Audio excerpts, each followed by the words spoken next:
Hey babe, what's for dinner today? Well, come on over and I'll show you. Found a new idea, found a new channel on YouTube. It's new to us.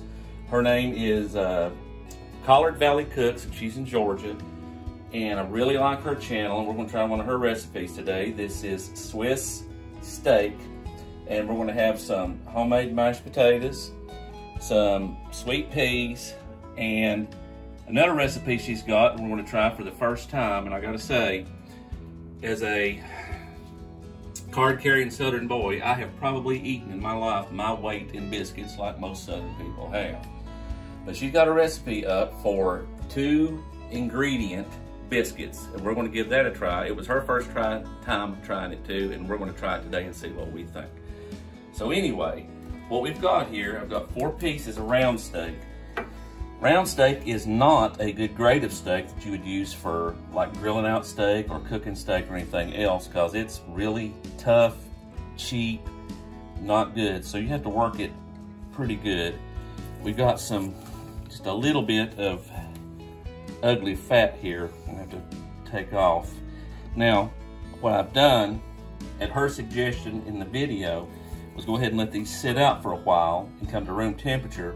That way they're easier to tenderize, but not as easy to get the fat off. But the other thing I've done, Deanne, before you got home, was I already put some unseasoned meat tenderizer on there, and I poked it with our jacquard, but I'm gonna do a little bit more tenderizing here in a few minutes. And as you can tell, if you just look at the grain in some of this, it is not the best looking grain if it's showing up on camera, especially this one. I don't have a lot of hope for this guy at all, but we're gonna just see what we can do to doctor him up and do the best we can with him. So anyway, I'm gonna trim some more of this nasty bad fat. Okay, so we've trimmed as much of that bad fat off as we can. I'm just go ahead and cut these down into smaller bite size or just smaller serving pieces. And again, this is real stringy. We got that big ugly hunk of fat in the middle, but I'm gonna do the best I can with that one. And that one's not too bad. And that one isn't too bad. So anyway, like I said a while ago, these have been sitting out a while to come up to temp. And I've already tenderized them, and I poked them really good, with our jacquard. But if y'all haven't seen these, this is a really easy, wonderful thing. Go ahead and season these. Go ahead. What's in that little bowl? Which little bowl? This? Yeah. Oh, this is kosher salt. We got that bowl. I think you got, I don't know, it was some type of country crock maple thing you got years ago. I just kept the bowl for it just to keep our salt in. Coarse black pepper, because I like coarse black pepper. And what she did in the video I've never seen before, but it seemed like a good idea. Now normally we're gonna coat these in flour, but instead of like putting it all in a dish and then just dredging it through, she just put it in her little sifter thing, and it seems to coat a lot better. So we're gonna give that a whirl, and we'll have to do both sides. But before we get to that side comes the fun part. Now we've already tenderized that, but now we're gonna take a hammer to it and just beat the dog snot out of it, because that's just what you got to do, because this again is round steak and it's tough. So we'll be back in a minute after I'm done beating on this. Okay, Deanne, we've got everything ready. We've got some oil getting hot in our skillet. We're just going to brown these off.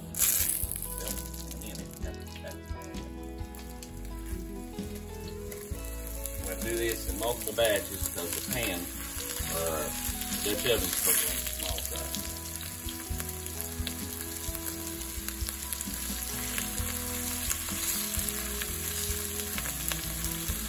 Let's take a couple of minutes on each side just to brown it off good. Then we'll transfer it as it's coming off into this pan. This pan's what's going to go in the oven. We're already preheating our oven to 350 and getting it hot and ready. And this is going to bake for about 2 hours once we get everything done and ready to go in it. Okay, so this is what I'm doing here. Browning off pretty good.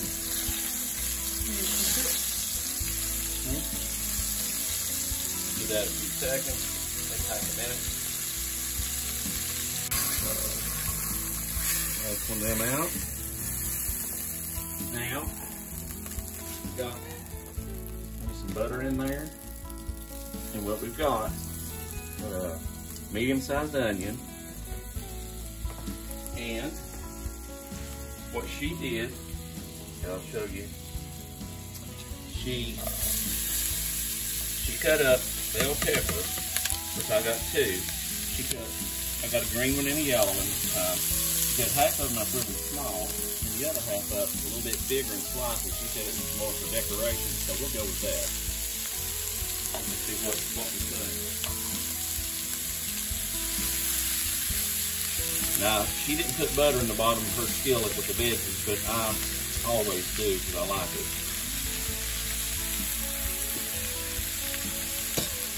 Bring a little bit of salt in there.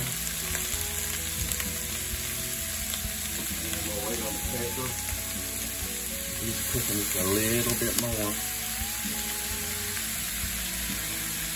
She had some fresh garlic, but we don't. What I had, this was in the fridge, and it will work, I guess, probably not as good as what she's got, but good enough for what we're doing.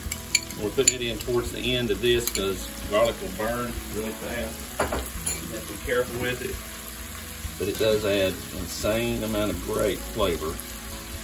And we're going to put in a pan of fire roasted tomatoes. I love fire roasted. I mean, I like tomatoes anyway.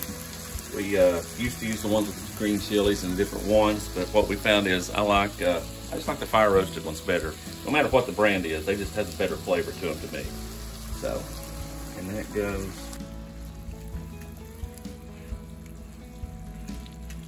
Okay. So now we got all our veggies just about ready. So what I'm going to do is transfer them to the pan with the meat. Gonna need all this juice, so another pot holder because that is cast iron and it's hot. Okay,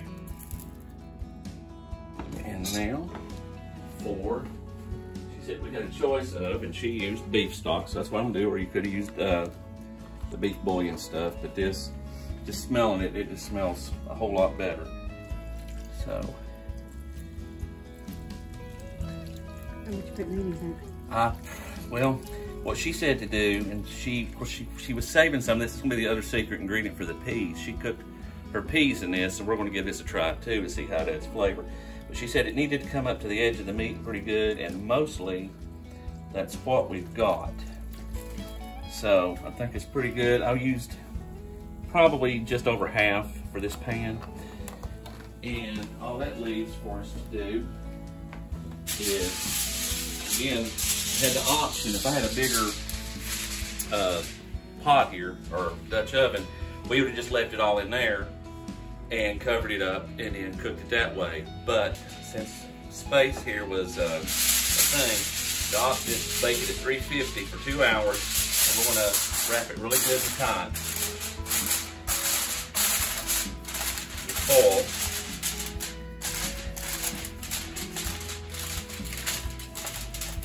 And then we're going to bake it and let this braise for 2 hours. And it should be really good and tender, what we could do with that really tough round steak, because again, there's not much you can do with it. You definitely wouldn't grill it out, and I wouldn't take an expensive cut of meat like a ribeye or anything and do this with that, because ribeye is best as a steak and not, you know, don't ruin it with a bunch of this. But for cheap meat, I think this is going to work really good. Okay, then now we're adding in, we're going to slow cook the peas, and these are just frozen sweet peas that I got at Food City. Add them in.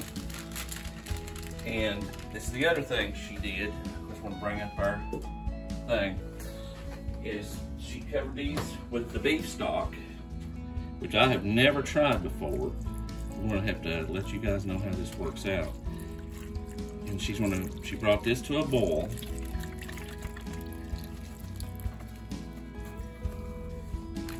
Unless you just like plastic. Okay. So we got the beef stock in there and the peas, and once I'm gonna bring this to a boil, I'm gonna throw in, she didn't do this, but I'm going to, because I'm throwing some butter for extra flavor and just a little bit of salt.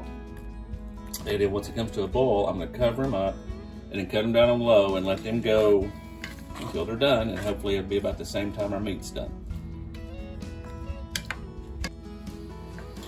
Okay. So we got, throw the butter in and a pinch of salt. And the temperature's coming up. It's a good cast iron, so it's gonna hold its heat good even after I cut it down. So I have to be careful with the temperature management. I have no idea what this beef stock is gonna do to the peas. I don't see this gonna hurt it any. But now the one thing, Deanne, that I did that I did not do that you normally do, you normally put sugar and stuff in your peas.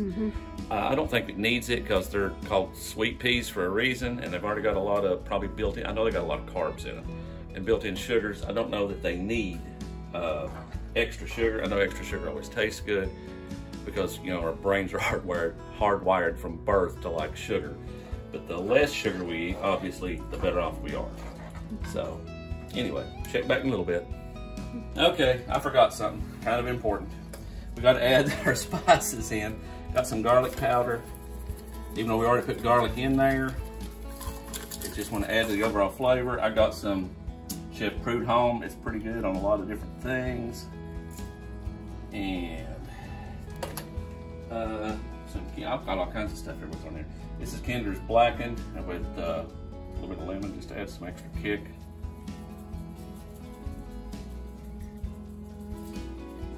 And just a little bit of smoked paprika. That should have went straight on the meat before I put all the juice in, but you know, I messed up. Now we'll take care of it. See y'all in a little bit. Okay, Deanne, it's been 2 hours and we just put the potatoes on. I'm gonna bring the meat out and then we're gonna adjust our oven up, and it's already coming up to 450 for the biscuits. So I'm gonna take this out and take a look at it and see what it looks like. Quick, shut the oven, don't waste any heat. Steamy. And there it is. So after we get the biscuits done, we'll let this sit here and do its thing. Then we'll get the biscuits and we'll see y'all back in a few minutes. Oh, before we go, over here we've got the peas done. They have been cooking in beef broth and butter. When they are done, they've simmered on low. They're looking really good too. We'll give that a taste test a little bit and see how they compare. See y'all in a few minutes. Okay, now there's a lot of recipes for this on the internet. I have never tried it before, but it's 2-ingredient biscuits. And normally we take Crisco or butter or whatever and work it into your flour. But what this is self-rising flour. And I have sifted it to 2 cups. And we have 1.5 cups of heavy cream. And then you just mix this together. We're going to start with that and then just see how it goes. Before I get really icky, I'll go ahead and spray my pan. Nobody wants a biscuit that sticks. And we may have to adjust the flour, maybe not. Okay, the oven's just come up to temperature. And the cat's complaining. Okay.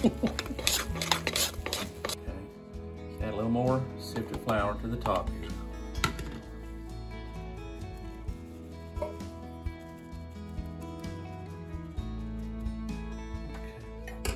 And just a little bit for me. I don't know how much that'll help, but we're gonna give it a whirl. Now what she did, I've never rolled out just done biscuits. We normally roll them out the pan and have a cutter. But what she does She rolls them into a ball. And apparently this is just a southern thing that I've never seen before. And just work it and work it and work it. Maybe too dry, I don't know. And mash them down. Get you another one.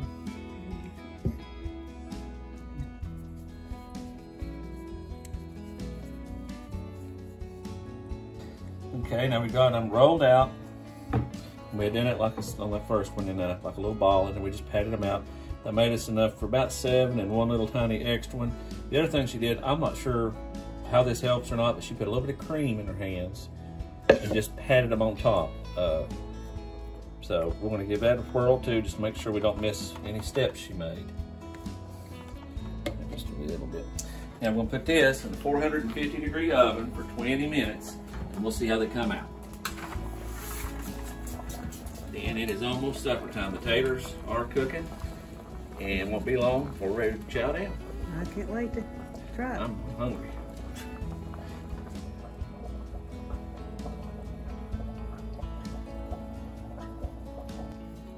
Okay, then let's take a peek at our biscuits.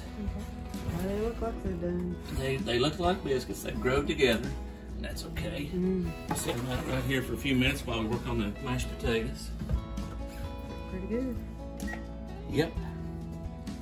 Okay. So now just come out.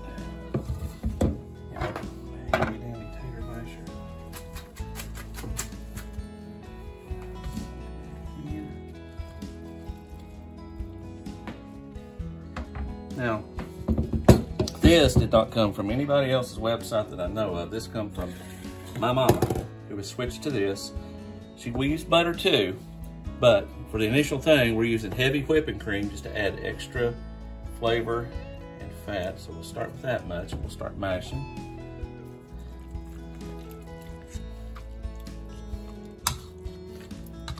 Now I'm gonna grab my butter knife right behind you. And I had the butter soften out while we were waiting on everything else. I'm gonna take half a stick, because Drew doesn't like butter in her potatoes. So we've already added all this heavy whipping cream. Let that work its happy little potato magic. Ooh, it's sloshing. Now we're gonna add just a little bit more salt, because I did a taste test and they need it. And because it's potatoes, we're gonna add in some chives. Just here and there. Now, pop like that, we know it's back here.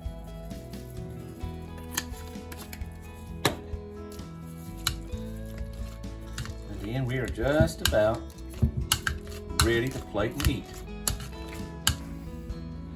Okay, so let's take it over here to the plate. We'll see, because we have never done this before. So, here is it, breaking apart. Looks fluffy. Okay, ouch, still hot. Got a quick little nibble. It's really good. Yeah, I think that works. So we'll start with some spoons. Okay, then we're gonna plate it and see what we think of what we come up with. There's that, potatoes. Here's our broth cooked sweet peas. Over here, we're just gonna bring out these round sticks. I'll start with a small one. And I'm gonna add a little bit of the veggies on top here, and a little bit for that on the gravy. And I know you like cheese on your potatoes. Add a little bit to that. Okay. I'll get yours, or mine, whoever gets what.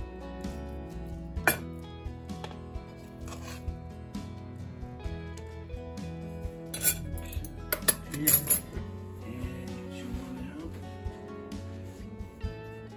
Now, do you want the gravy on your potatoes or just the cheese? Cheese. Just the cheese. Just the cheese. Okay, that sounds good. A little bit of that there. And just the cheese for you.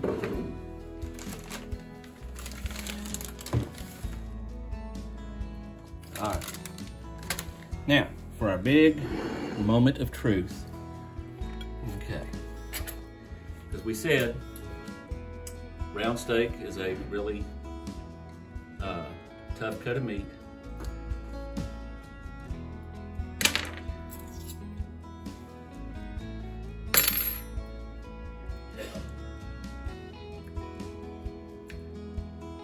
Spoon tender, falling apart. Let's see what it tastes like.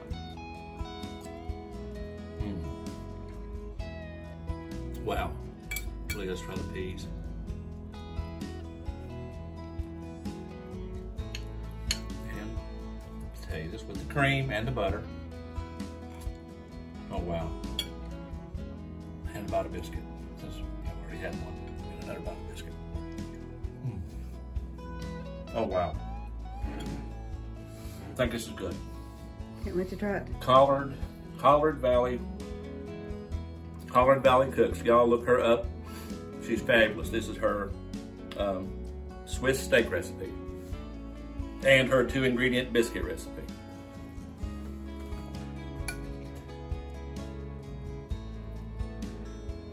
Spoon tender, right? No fork, no knife needed. Wow. Peas with the broth. I think that helped the flavor. Yeah. And your cheesy potatoes. Think we found us a winner? Yeah. All right. We'll make it again. Well, we'll make it again soon. Everybody else should too. Give it a try. Collard Valley Cooks. Look her up, or you can follow our recipe. Y'all have a wonderful evening.